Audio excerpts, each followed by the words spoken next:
रामकृष्ण हरे. सज्जन हो, आज आपणापुढे आपला कमीपणा लपविणारी माणसं हा विषय सादर करणार आहे. मनाचे कान करून ऐका. माणसामध्ये एक मानसिक दौर्बल्य असतं आणि दुसरं शारीरिक दौर्बल्य असतं.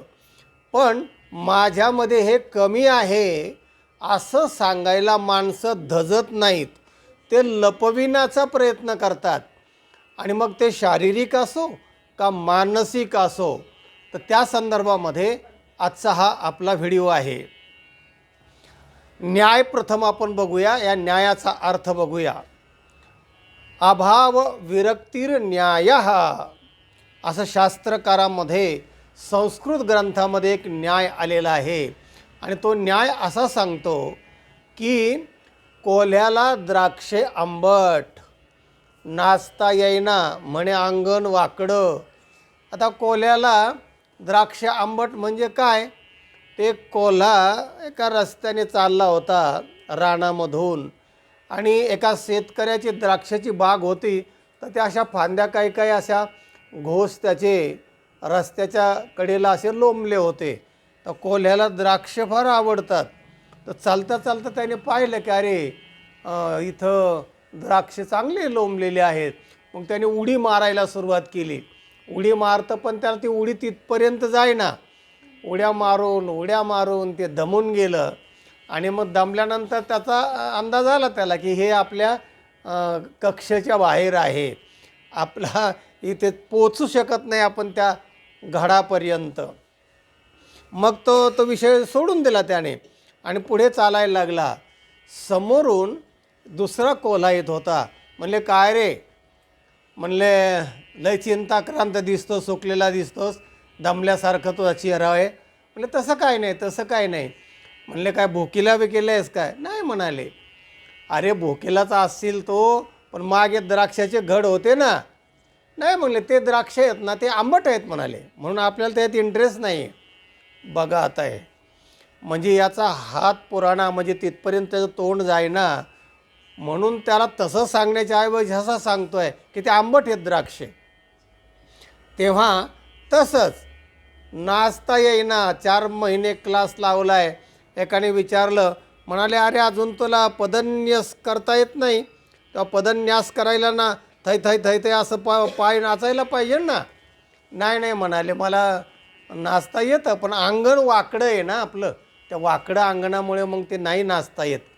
सांगायचा मुद्दा की आपला जो वीक पॉईंट आहे, दुर्बलपणा आहे, मग तो मानसिक असेल किंवा शारीरिक असेल, माणूस तो लपविण्याचा प्रयत्न करतो.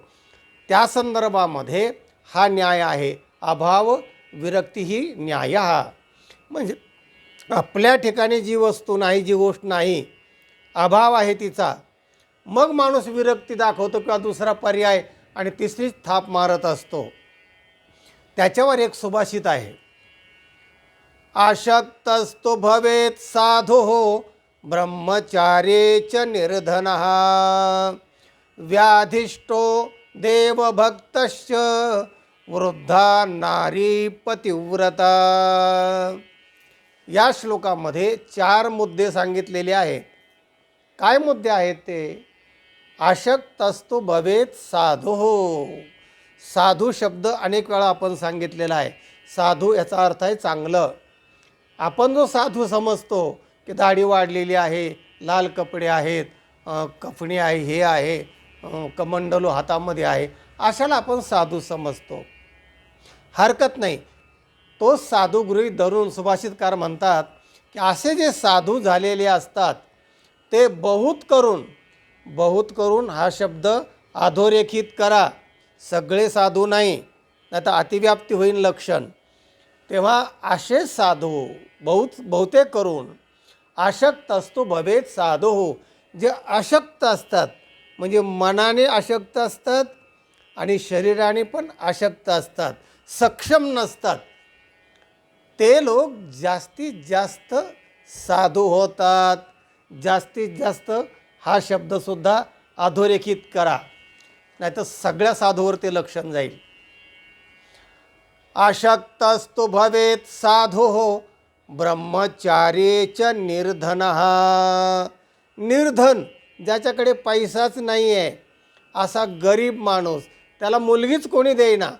मग लोक म्हणायला लागले, अरे लग्न का करीत नाहीस तू, एवढं त्याचं वय होत चाललेलं आहे. नाही म्हणला, आपण ब्रह्मचारी आहोत, आपण ब्रह्मचारी आहोत. याला म्हणतात निरुपाय ब्रह्मचारी. उपाय नाही, पैसे नाहीत म्हणून लग्न करत नाही आहे. पण मी लग्न करत नाही ह्या कारणामुळे करत नाही असं तो सांगत नाही, तो म्हणतो ब्रह्मचारी आहे. असं आपलं जे व्यंग्य आहे किंवा दुर्बल स्थान आहे तो झाकून टाकत असतो. तिसरा मुद्दा, व्याधिष्ठो देवभक्तश्च. व्याधिष्ठो म्हणजे रोगाने पछडलेला. आपण पाहतो घाटावर म्हणा, मंदिराच्या समोर म्हणा, जे रोगी असतात, हतबल झालेले असतात, व्याधीने असतात, रक्तपित्त झालेले वगैरे, त्यांच्या हात निमे अर्धे गेलेले असतात वगैरे, असे लोक जे असतात ना, तर ते देवभक्त होतात. किंवा त्यांना व्याधी असतो, दुसरं काही करता येत नाही म्हणून ते देवभक्त होऊन ते काम करत असतात. आता हेही लक्षण तसंच आहे. आणि तसं पुढे चौथा मुद्दा सांगताना सुभाषितकार म्हणतात, वृद्धा नारी पतिव्रता. म्हातारी स्त्री झालेली 80-85 वर्षाची, आणि मग ती लोकांना सांगत होते, आता आपण पतिव्रता झालेलो आहोत, आता मी पतिव्रता आहे. म्हणजे चांगले भगवे कपडे कधी घालायचे, कधी वारकऱ्याचे पांढरे कपडे घालायची, असा गंध लावायची, कधी भस्म लावायची, कधी जटा अशावर बांधायची. आणि मग लोक विचारायचे का काय, नाही आपण पतिव्रता आहोत, पतिव्रतेचा धर्म मी पाळलेला आहे. तर वृद्धा नारी पतिव्रता या चार ज्या गोष्टी आहेत ना, या चारही गोष्टी त्यांच्या ठिकाणचे जी मानसिक दौर्बल्य किंवा शारीरिक दौर्बल्य आहे ते झाकण्याचा प्रयत्न आहे. म्हणून ते खरं नाही त्यांचं म्हणणं. आणि मग हे दौर्बल्य जे आहे तर ते झाकण्याचा प्रकार. आता तुम्ही म्हणाल हे मानसिक दौर्बल्य काय प्रकार काढला आहे, तर मानसिक दौर्बल्य असं असतं की ते समजा रावण आहे, रावणाने साधूचं रूप घेतलं आणि मग सीता पळवून नेली. आता रावण हा काय दुर्बळ नव्हता, शरीराने नव्हता, मनाने नव्हता असं तुम्ही म्हणाल, पण त्याच्या मनामध्ये तो एक दुबळेपणा आहे. म्हणजे काय, अति लोलुप्य म्हणजे विषयांधपणा हा एक त्याचा भाग लोलुपतेचा आहे. म्हणजे ज्याला आपण वीक पॉईंट म्हणतो आपण, की त्याला ती लालसा आहे सारखी. तो भरा शरीराने बलवान असेल, सत्ताधीश असेल, लंकेश असेल वगैरे, पण त्याच्या मनामध्ये त्या गोष्टीची दुर्बलता आहे. हजारो स्त्रिया असताना गरज काय, पण तो एक त्याचा तो छंद, तो दुर्बलपणा आहे त्याचा. किंवा कामा तुरान भयम न लज्जा असं म्हणतात, तसं तो कामांध झालेला माणूस आहे. आणि कामांधपणा हा त्याचा मानसिक रोग आहे, मानसिक दौर्बल्य आहे, वीक पॉईंट आहे. तेव्हा तो कोणातही असू शकतं, मग ते मानसिक असेल अथवा शारीरिक असेल, ते या सुभाषितकाराला स्पष्ट करायचं आहे. त्याचं आपण भाष्य करत आहोत, आपण विवरण करत आहोत या सुभाषिताच्या अर्थाचं. आणि ते करत असताना आपण सगळ्या विषयांचा विचार केलेला असतो. असं म्हणतात शास्त्रकार, प्रमाण लक्षणाभ्याम ही वस्तुसिद्धीही. एखाद्या वस्तूची सिद्धी करायची असेल तर त्याला प्रमाण लागतं आणि लक्षण लागतं. आता प्रमाण तर आपण अगोदरच घेतलेलं आहे, अभाव विरक्तीर न्याय, हा त्या न्यायावर आधारित आपण सांगतो आहेत. आणि हे सुभाषित हाही सुद्धा शास्त्राचा भाग आहे. आणि ते सांगत असताना लक्षणाभ्याम ही वस्तुसिद्धी, आपण तो मुद्दा सिद्ध करत असतो आणि ते लक्षणाने सिद्ध करत असतो. आता लक्षण काय असतं, एखादा मुद्दा सिद्ध करायचा असला की त्याला प्रमाण लागतं, युक्ती लागतं आणि अनुभव लागतो. या तीन गोष्टी त्याच्यावर सिद्ध केला की मग ती गोष्ट खरी असते. आणि ते लक्षण अतिव्याप्त झालं नाही पाहिजे, अव्याप्त झालं नाही पाहिजे आणि असंभव झालं नाही पाहिजे. म्हणजे आता हे काय आहे, अतिव्याप्ती, अव्याप्ती आणि असंभव. तर या सुभाषितामध्ये असं म्हटलेलं आहे, अशक्त असतो भवेत साधू. अशक्त माणूस साधू होतो. मग काय सगळे अशक्त माणसं साधू होतात का? नाही. तर चांगल्या साधूवर सुद्धा लक्षण जाऊ नये, अतिव्याप्ती होऊ नये, म्हणून अतिव्याप्ती दोष टाळला पाहिजे. म्हणून सांगितलं पाहिजे की हा अपवाद आहे. आणि अव्याप्ती म्हणजे आपण जे सांगणार आहोत ते लक्षण नेमकं त्या लक्षावर जात नसणं, त्याला अव्याप्ती म्हणतात. कमी पडलं नाही पाहिजे आणि असंभव नाही झालं पाहिजे. म्हणजे गेलंच नाही लक्षण अजिबात, किंवा अर्धवट गेलं, किंवा त्या लक्षाला व्यापून आणखीन दुसऱ्याकडे गेले. म्हणजे गाईला शिंग असतात असं म्हटल्याबरोबर ते लक्षण गाईला तर सगळ्या व्यापलंच, पण म्हशीकडे पण गेलं. म्हणजे म्हशींना पण शिंग असतात ना, त्याला अतिव्याप्ती म्हणतात. लक्षणाची अतिव्याप्ती होता कामा नये, अव्याप्ती होता कामा नये आणि असंभव होता कामा नये. याला एकच उदाहरण, एक भाजीमध्ये मीठ जास्त झालं म्हणजे ते अतिव्याप्त झालं. म्हणजे जेवढं पाहिजे ते प्रमाण तर व्यापलंच, पण त्याच्या पुढे गेलं ते अतिव्याप्त झालं. म्हणजे खारट भाजी झाली, खाण्यालायक राहिली नाही. असंभव, टाकतानाच ती बाई विसरली, मीठच टाकलं नाही, त्याला असंभव म्हणतात. आणि अव्याप्ती म्हणजे अव्याप्ती टाकलंच नाही आहे.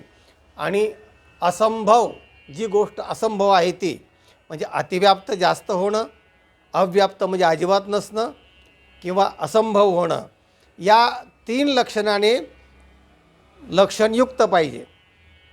तेव्हा काही माणसं हे प्रमाण, लक्षण, अतिव्याप्ती, अव्याप्ती, असंभव ह्या सगळ्या गोष्टी पाहत नाहीत. शास्त्र, गाथे हे सगळे वाचत नाहीत, अभ्यास करत नाहीत, कोणातरी साधू संतांपुढे जात नाहीत, पाठभेद त्यांना माहिती नसतो. सगळ्या गाथेमध्ये वेगवेगळे पाठभेद असतात, काही काही प्रक्षिप्त अभंग असतात. त्याची लिस्ट गाथावा जे छापतात ना, त्यांनी वेगळी काढलेली आहे, त्याला क्षेपक अभंग म्हणतात. आणि ते सगळं वाचून नंतर मग प्रतिक्रिया व्यक्त केली पाहिजे.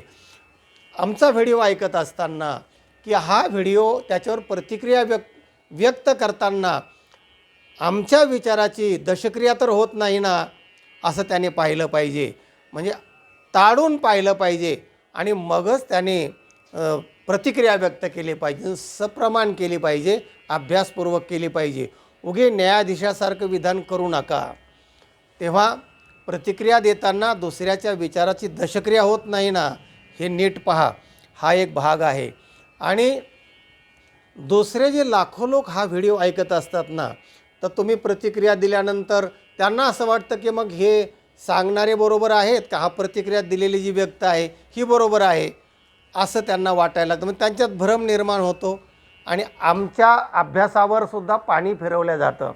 आम्ही 4 गाथे पाहतो, हे क्षेपक अभंग आहेत का पाहतो, हा पारंपरिक काव्य आहे का ते पाहतो, आणि सगळ्यांचा गोषवारा करून मग आपल्या पुढे येतो आणि मग आपल्या पुढे हे विषय सादर करीत असतो. उगी आपली प्रतिक्रिया द्यायची, तुकाराम महाराज पंढरपूरला नाही वैकुंठाला गेले, अशी समजा एक प्रतिक्रियाकडे दिलेली आहे. तेव्हा अभंग असा आहे की पंढरीचे भूत मोठे, आल्या गेल्या झडपी वाटे. याचा उपक्रम काय आहे, उपसंहार काय आहे, अभ्यास काय आहे, अपूर्वता काय आहे, फल काय आहे, अर्थवाद काय आहे. म्हणजे उपक्रमोपसंहारो अभ्यासो अपूर्वता फलम अर्थवादोपपत्तीच लिंगम तात्पर्य निर्णये. या षडलिंगाला धरून तो अभंग किंवा ते काव्य असलं पाहिजे, असं आहे. आणि मग जर त्या पंढरीचं वर्णन चाललेलं आहे तर पंढरीचा शेवट होणार, तुकाराम महाराज पंढरपूरच्या पांडुरंगाशीच विलीन होणार, असाच तो उपसंहार होणार. तो पंढरपूरच्या ऐवजी पांडुरंगाकडे जाण्याच्या ऐवजी नाही वैकुंठाला गेला, अशी जर प्रतिक्रिया दिली तर ती अभ्यासपूर्व आहे का, तो अभंग तुम्ही वाचला आहे का. आता हा तर अभंग एकदम ओरिजिनल आहे, प्रक्षिप्त अभंगातला सुद्धा नाही, तरी पण प्रतिक्रिया अशी, तुकाराम महाराज वैकुंठाला गेले, पंढरीला नाही. सांगायचा मुद्दा असा की अभ्यासपूर्व प्रतिक्रिया द्या. जर आपला अभ्यास नसेल ना, तर प्रत्यक्ष त्या माणसाला, अभ्यासयुक्त माणसाला जाऊन भेटा. पण तुम्ही जर अशी अर्धवट प्रतिक्रिया दिली तर लाखो लोक हा व्हिडिओ ऐकत असतात, त्यांना असं वाटतं मग हे खरं का ते खरं. त्यांना भ्रम निर्माण करताय तुम्ही. भ्रम निर्माण करू नका. आम्ही भ्रम घालवतो आणि तुम्ही भ्रम वाढवताय, वाढवू नका. तेव्हा तुका म्हणे सत्य सांगे येवो रागे आले ते. तुम्ही सगळे माझे श्रोते आहात, मनाचे कान करून तुम्ही ऐकता आहात आणि आम्ही अभ्यासपूर्वक सप्रमाण बोलत आहोत. संपूर्ण आयुष्य आम्ही त्यात वाहिलेलं आहे, पूर्ण वेळ आम्ही ते करतो आहोत आणि लोकांच्यासाठी, लोकांना आनंद व्हावं, साहित्याचं ज्ञान व्हावं, हा त्यातला मुख्य उद्देश आहे. तेव्हा परत एकदा पहा, अभाव विरक्तीर न्यायः याच्यावर सांगितलेला हा श्लोक आणि याच्यावर सांगितलेली लक्षणं, ह्या सगळ्या गोष्टी मनाचे कान करून आपण ऐकत आहात. ऐकत रहा, ऐकून ज्ञान समृद्ध होतं, मनुष्य व्यापक बनतो आणि आपलं जीवन आनंदमय, मंगलमय होतं. हा व्हिडिओ इतरांना पाठवा, लाईक करा आणि ज्यांनी चॅनलला सबस्क्राईब केलं नाही त्यांनी जरूर सबस्क्राईब करा. रामकृष्ण हरी.